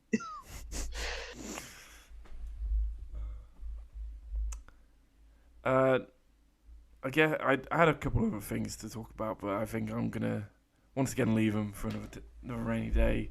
Actually, We've been chatting for nearly 2 hours again. I think the last probably thing maybe Brandon and I wanted to talk about. I actually don't know how far you are through it, but is Ranking of Kings. I'm up to date with Ranking of Kings. Okay. So when we were doing last year our year review, neither Brandon and I had watched this anime called Ranking of Kings. I'll be honest, I got 2 episodes in and I was like, this is a fucking 9 out of 10 anime. It's so fucking good. It's really unique. Like, you've actually got a main, like, just having the main character who's deaf, can't talk properly, and then when you find, wait, how far in are you, Dan? Just in case I say something inappropriate. I'm up to date, of course. You're up to date. So when we find out about his curse, yeah, I thought that's kind of evil. It makes me want to put his dad on the list of villains I hate. That is kind of true. But Ranking of Kings, it's set in a fantasy world. There's obviously loads of different things, and apparently all the kings are ranked. That's a thing that happens, and the main character Boji, he's a deaf giant who can't. He's a deaf small giant. Yes, as Brandon said, he has a curse. That is probably one of the reasons why he's small, and it's interesting, like how it was going. Like, I really like Kage. He's so wholesome to Boji, and I love Kage. the second episode where it has his backstory, and I was like, oh no, Kage, no. Yeah, Kage's backstory was kind of sad. That was kind of sad. I was like, oh no, Kage, no, not his mom, oh no. And then like the guy who he like starts living with, and then the guy gets stabbed, and Kage was like puts his hand on his hand, and then he leaves him, and I was like, oh no, oh Kage, I feel so much for you, Kage. Oh. And Kage's just like literally looks basically he's a black puddle. He's literally a black puddle with a claw for a mouth. Yeah, basically with two eyes, and he's basically unknown. Yeah, he kind of is he kind of looks like an unknown. Yeah, he kind of does. But no, it's been really good, and I like how all the character interactions have just built on this world and everything, and I although the animation looks really good, but I know it's got a weird, got a very strange art style. Yeah, there's like a weird, I don't know what, like I say tinge, but I don't know what the word is. There's a weird abstract like film to the art style. I think it's borderline. It's like if you got a Ghibli film but made it more American cartoon style. Something I saw is it's a little bit like the Moomins. I've not really seen the movie, so I can't really comment on that. Okay. But it's got like this art style where the noses are very pointy. The characters, they're not. It's just a strange art. Like I went from like hating like some of these characters when they first appeared, like Dida. I was like, "Fuck you, Dida. Fuck you." Dida and Hilling. Yeah, I was like, "Fuck you, Queen Hilling." And then as it went on, I was like, "Oh, Hilling's awesome." I wanted to like get Dida, he's really cool, and I want him to be himself again. I really like this story and this anime, and the fact that it's not finished yet, and I have like 10 episodes still to watch. Obviously, coming out week by week, but like we didn't put it in neither of us have watched this in our year review, but this would be very high for me, anime wise, for stuff that came out last year. Yeah, I'd rank it high, but do I necessarily put it above To Your Eternity?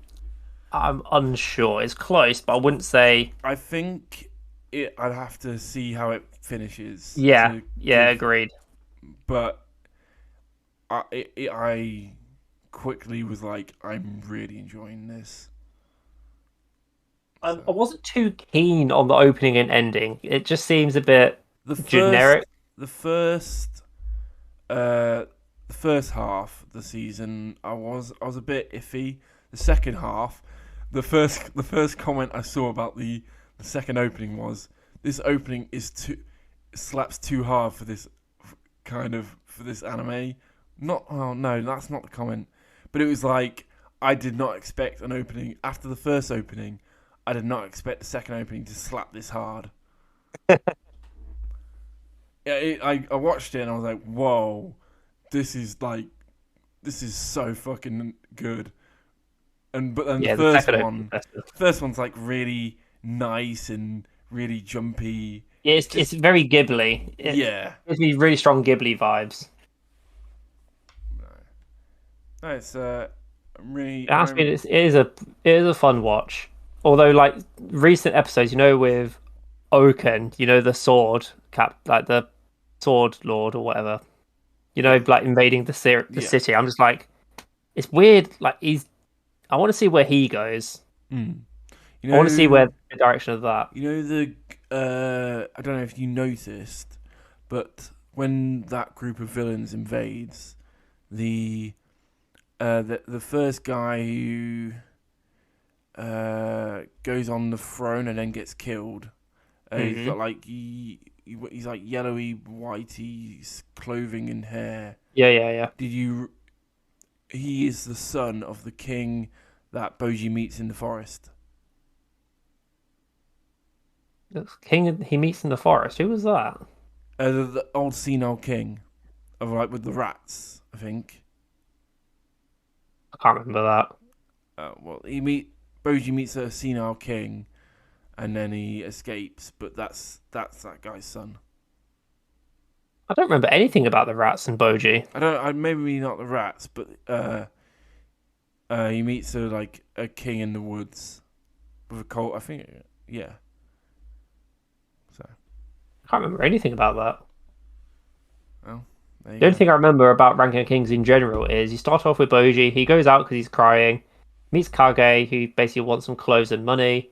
He keeps bringing him back clothes and money. Kage basically follows him into the castle, finds out his backstory. Boji then wants to train. Boji then goes on an adventure. And then Daida becomes boss. And then people invade from the underworld. I do want to see, because you know when the mirror went on and said that Boji is still the strongest in the world? Yeah. I'm really curious to see how, because you got to remember, he's not a king. So he makes him supposedly stronger than the rank 1 king. So I'd like to see how that goes then. Mm. Well, I'd assume that if his curse gets lifted, he's the strongest being. Oh yeah, granted. Yeah. It's been a fantastic watch. So It has been a fantastic watch, but personally I can't see it as a series which I'd invest in, if you know what I mean. So it's not one where I'd be like, oh, I want to buy the source material or read the source material. It's just something I'm just like, I'm happy just to watch it. yeah. It's just one of those series. Mm. So it's a little bit different to School Days. Oh yeah. It's a lot more wholesome. A lot Are you more sure wholesome. about that? Yeah, Brandon. School Days sounded quite wholesome to me. It did for the first half an hour. You know what's gonna happen next episode, Chris? Brandon's gonna go. So guys, I've played the School Days visual novel. I'm like, oh, for fuck's sake, here we go. He's like, whoa, technically it is a game. It's like, wow. Wait, how much is it on Steam? Let me just have a quick look. Oh, You've God, started me now. what have I started? How much is it on Steam? Let's go to the store quickly. You know what I was thinking? Like that year in review. Have we got to the point where we've made it null and void already? Because I've already changed my film of the year. You're on about a different series now. It's like, oh, it's not on Steam. Oh, I can't get it. Wait, how much is it on Amazon? I will find this game. No, to be honest, at least our top 3 games were fucking solid. oh god, I yes. type in School Days. This video is currently unavailable. I can't buy it anywhere. Well, I'll tell you what, Brandon. You've got 2 weeks to find this and let our listeners know on the next episode if you find it or not. That'll be the cliffhanger, I feel. Well. Right, I'm just going to send you guys a picture. Oh, God. So obviously I type in School Days on Amazon, and the first thing that comes up is Dash Dinosaur is starting a school. So imagine if a kid starts to see this, it's sponsored, so it's recommended if you type in School Days. But imagine if you go in there to watch something wholesome, and then you actually see down below, you see, oh, School Days, rated 3. So you'd think, okay, it's okay. But yeah. Where's the original game? Oh, I'm disappointed now, I want it. I might just have to watch it on YouTube. I think we'll leave it there. I will curse this podcast, I swear to it. I will do it. No. Sure, you're not the only. Well, that's episode 18, guys. Another one in the bag. Another week. Another episode. Yeah, I suppose if you can take away anything from this is don't idolise villains. Except me. Look what I just sent on Discord. Don't idolise it. What have you done? For God's sake. Oh my God, Brandon. What? What? Oh my God. I don't know. I think this what Brandon's just showed us might be a forerunner for Game of the Year this year. Who knows? Don't knock a game until you've played it. Oh. I can't tell if it's turn-based or not. Anyway, I might have to... Depends what you're into, I guess. Oh dear. I'm terrible. Well, Oh, terrible. if there's any questions or topics you would like to say, let us know on our social media. You know where it is. Well, as like always, it's always in description of every episode. And Yep.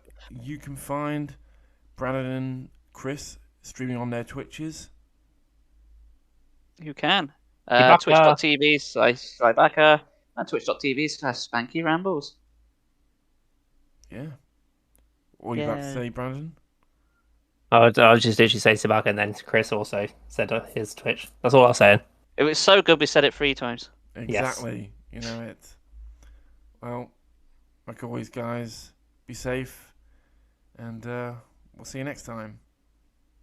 Well, we'll hear you next time. We'll read your comments. Exactly. Bye. Bye. Stay awesome. Bye. Be safe. Bye. Bye.